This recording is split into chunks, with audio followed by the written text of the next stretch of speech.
Commander کی set پہ بیٹھا ہوا مینیکن جس کو کہتے ہیں وہ تھا.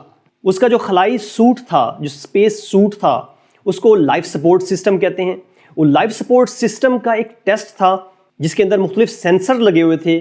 وہ سینسرز بتائیں گے کہ چاند کی طرف جاتے ہوئے لانچ کے وقت اور ری انٹری کے وقت جتنی بھی وائبریشن ہوئی ہے, ایکسیلریشن کی وجہ سے جی ویلیوز آئی ہیں, تو اس کا خلا بازوں کے اوپر کیا اثر ہونے والا ہے. اور ایک امپورٹنٹ چیز, اس کے اوپر ریڈیشن کے سینسرز بھی لگے ہوئے تھے. وہ بتائیں گے کہ خلا باز چاند پر جاتے ہوئے اور واپس آ کر کتنی ریڈیشن کی ڈوز حاصل کریں گے, جس سے پتہ چلے گا کہ خلا بازوں کو ریئل لائف کے اندر کتنی ڈوز ملے گی. اب دوسری امپورٹنٹ چیز, اس کے اندر 2 فیمیل روبوٹس تھے, ہیلگا اور زوہر کے نام سے.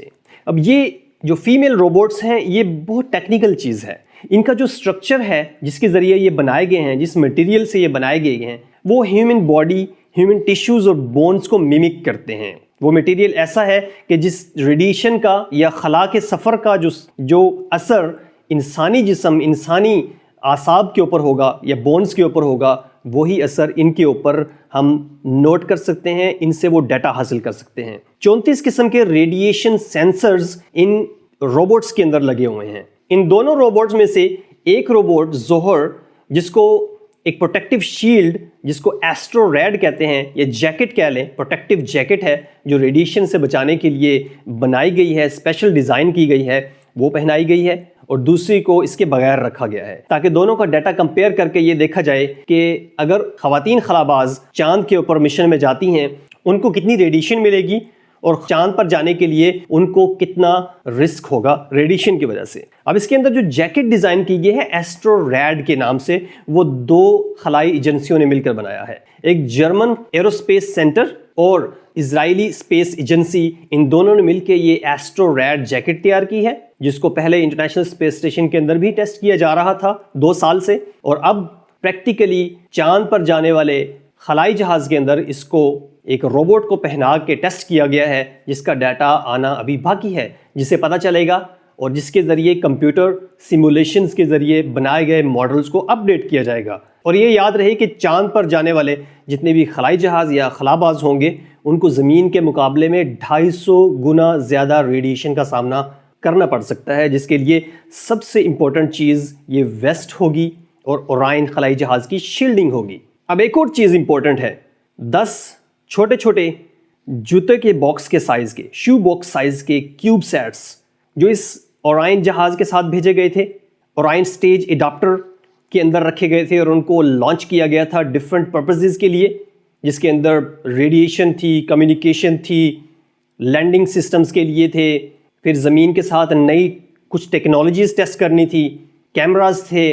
یہ ساری چیزیں ٹیسٹ کرنے کے لیے ان 10 چھوٹے چھوٹے سیٹلائٹس کو بھی ساتھ بھیجا گیا تھا, جن کا ڈیٹا آ رہا ہے اور آتا رہے گا تاکہ نئے جانے والے جو مشن ہیں ان کو, ان کی سیمولیشنز کو, ان کے ماڈلز کو اپڈیٹ کیا جائے.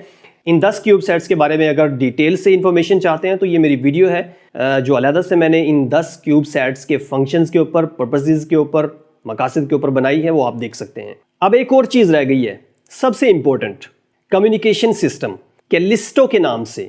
کیلسٹو مشتری کا ایک چاند بھی ہے, لیکن یہ کیلسٹو کمیونیکیشن سسٹم بہت ہی امپورٹنٹ ہے اور میرا فیوریٹ بھی ہے. اب کیلسٹو کیا ہے؟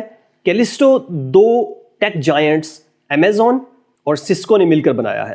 امیزون الیکسا کے بارے میں آپ تو جانتے ہوں گے, جو وائس آپریٹڈ ایک اسسٹنٹ ہے جو آپ کو ڈفرینٹ قسم کی سروسز پرووائڈ کرتا ہے آپ کے گھر کے اندر, آفس کے اندر. الیکسا اور ویب ایکس, سسکو کی طرف سے ویب ایکس جو ویڈیو کانفرنسنگ کی ایک اپلیکیشن ہے, پلیٹ فارم ہے. اب ان 2 چیزوں کو ملا کے کیلسٹو بنایا گیا ہے. الیکسا جو ہے وہ اورائن خلائی جہاز جو ہے اس کے ہارڈ ویئر کے ساتھ انٹیگریٹ ہو جائے گا اور خلاباز وائس کمانڈز کے ذریعے خلائی جہاز کے ڈیٹا حاصل کریں گے.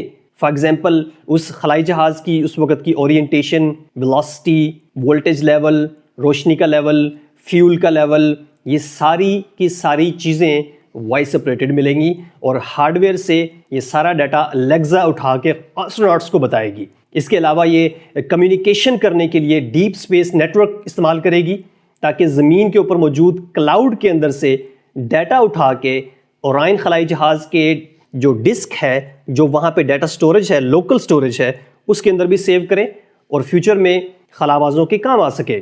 اب ویب ایکس ٹیکنالوجی جو ہے ویڈیو کانفرنسنگ کے لیے یوز کی جائے گی۔ اب اتنی دور کمیونیکیشن کے لیے آپ کو بینڈ ویڈتھ جو ہے وہ لمیٹڈ ملتی ہے، اتنی دور کمیونیکیشن کے لیے آپ کو کمپریشن ٹیکنالوجیز اچھی کرنی پڑتی ہیں۔ تو ویب ایکس ایک ایسی ویڈیو کانفرنسنگ ٹیکنالوجی ہے جس کے ذریعے لو بینڈ ویڈتھ کے اوپر آپ کو high quality video conferencing provide کی جائے گی۔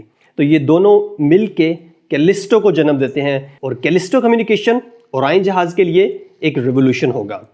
تو یہ آج کی ویڈیو تھی جس کے اندر میں نے آپ کو بتایا کہ آرٹیمس 1 مشن کیسے آگے پروگریس کر رہا ہے، وہ کون سی ٹیکنالوجیز ہیں جو اس خلائی مشن کے اندر ٹیسٹ کی جانی تھی، کچھ ٹیسٹ کی جا چکی ہیں، کچھ کا ٹیسٹ ڈیٹا کلیکٹ کرنا باقی ہے، جس کی وجہ سے نئے آرٹیمس 2 مشن جس کے اندر خلاباز چاند کا فلائی بائی کریں گے، اتریں گے نہیں، فلائی بائی کریں گے اور واپس آئیں گے، اور آرٹیمس 3 مشن کے اندر ہو سکتا ہے خلابازوں کو اتار دیا جائے۔